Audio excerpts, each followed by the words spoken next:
Pourquoi le Mali ne peut pas se défendre tout seul? Parce que c'est un tout petit pays, très pauvre, qui a une population de 15 millions d'habitants seulement, et qu'il n'a pas les moyens de s'offrir ou de s'acheter une armée puissante, bien armée et bien entraînée. Pourquoi les pays voisins du Mali n'ont rien fait pour aider ces derniers à combattre les djihadistes et pourquoi ont-ils été obligés de faire appel à la France? Parce que d'une part, les pays voisins ne sont pas des puissances militaires régionales, ce sont des pays qui ont des petites armées aussi, et deuxièmement, parce que personne n'a envie de se mouiller, d'avoir des victimes dans un combat quand on n'est pas directement concerné. Or, comme c'était sur le territoire du Mali que s'installaient les djihadistes, eh bien les pays voisins ont laissé faire en se disant que si ça se dégradait, eh bien il y aurait bien un grand frère qui viendrait s'en occuper, le grand frère étant la France. Parce qu'on a une histoire commune. Voilà, on a une histoire commune, une histoire qui est très ancienne, qui a 2 siècles environ. Et c'est vrai que pendant un temps, la France a été un pays colonisateur, et puis à partir des années 60, ça a été terminé. On est devenus des pays amis, alliés, associés. C'est vrai que parfois, c'était avec aussi des arrière-pensées très intéressés à cause de gisements d'uranium, de gisements d'or, de gisements de matériaux divers et variés. Mais finalement, maintenant, tout ça, ça s'est estompé. Et globalement, la France entretient des relations qui sont essentiellement amicales avec la plupart des anciens pays de son empire. Et c'est le cas avec le Mali, qui est un pays très ami. Et il y a beaucoup de Maliens qui vivent ici sur le territoire français. Comment le président de la République prend la décision d'envoyer l'armée française dans un pays? Le président français a pris cette décision parce que d'abord elle lui revenait, deuxièmement parce que le Mali a un accord de défense avec la France qui prévoit que la France fasse ce genre de choses, que l'Organisation des Nations Unies a voté le 20 décembre une résolution 2085 qui dit qu'il faut aider le Mali à éviter d'être complètement sous l'emprise des djihadistes. Et le président de la République a évidemment été conseillé par son chef d'état-major des armées, par son ministre de la Défense et par les différents ministres qu'il a autour de lui et qui ont pu lui expliquer les avantages, les inconvénients, les dangers d'une telle opération.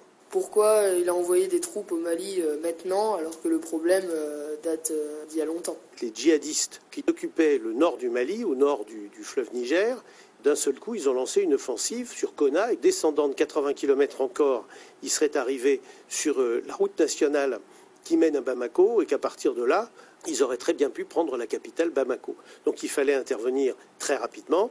Les Français avaient des moyens de détection, d'observation. Et lorsqu'ils ont rassemblé leurs colonnes pour poursuivre leur offensive après Konna, les Français sont intervenus parce qu'évidemment, c'est beaucoup plus facile d'intervenir contre des forces qui sont rassemblées, qui sont importantes, qui sont visibles, qu'en ce moment où il faut au contraire aller attaquer des toutes petites équipes de djihadistes qui se camouflent et qui s'éparpillent parmi les populations des villes dans lesquelles ils se sont installés. Est-ce qu'on peut dire que c'est vraiment la guerre? Oui, c'est vraiment la guerre. C'est vraiment la guerre à partir du moment où il y a des gens qui meurent. Et c'est la guerre parce que les djihadistes sont des gens qui ont des moyens importants, qui sont très entraînés, et que les soldats français qui interviennent risquent vraiment leur vie. C'est vraiment la guerre. Comment les Français se sont-ils préparés à combattre dans le désert alors qu'il n'y en a pas en France? Parce que les Français s'entraînent aussi bien au combat en montagne qu'au combat dans les zones maritimes, avec des commandos, les commandos Hubert, Penfentenyo, etc., que dans les zones désertiques ou arides. Et vous savez que nous avons des forces dites prépositionnées toute l'année dans des régions chaudes. Alors c'est en Afrique, mais c'est aussi par exemple en Guyane.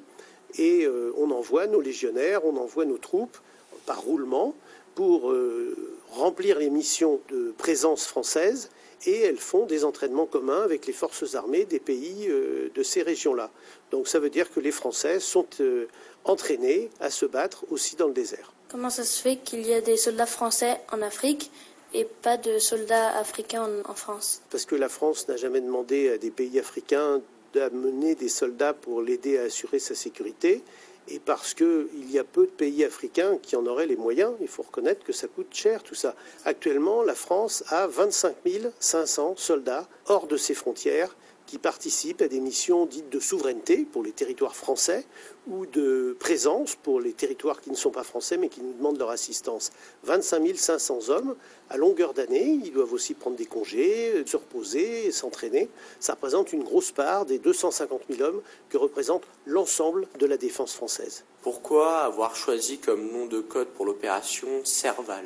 Bien, les armées françaises aiment bien choisir des noms d'animaux et souvent des noms d'animaux un peu menaçants. Alors, il y a eu l'opération Manta, qui est le nom d'une raie qui est assez menaçante. Il y a l'opération Épervier, mais il y a eu aussi l'opération Licorne. On aime bien les noms d'animaux et c'est vrai que c'est un peu une tradition. Les Américains, ils utilisent plutôt Tempête du désert ou des choses comme ça. Et nous, on utilise plutôt des noms d'animaux, pas que des animaux. Qu'est-ce qu'un drone de combat ? Un drone, c'est un avion sans pilote. Un drone de combat, c'est fait pour faire plus que de l'observation et de la détection.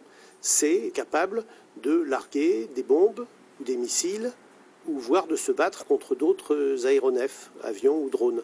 Donc un drone de combat, c'est comme un avion de combat, sauf qu'il n'y a pas de pilote à bord. Est-ce que, comme dans un jeu vidéo, quelqu'un posté autre part avec une manette et qui pilote le drone ? Alors c'est comme dans un jeu vidéo, sauf que c'est pas drôle parce que le pilote qui est effectivement dans une petite pièce avec des gens à côté de lui et qui pilote avec une manette, il sait qu'il va larguer des bombes, tirer des missiles, il fait la guerre. Et à l'autre bout, il y a des gens qui peuvent mourir. Alors les Français ne font pas ça actuellement avec leurs drones. Nous n'avons pas de drones de combat en France, nous n'avons que des drones d'observation.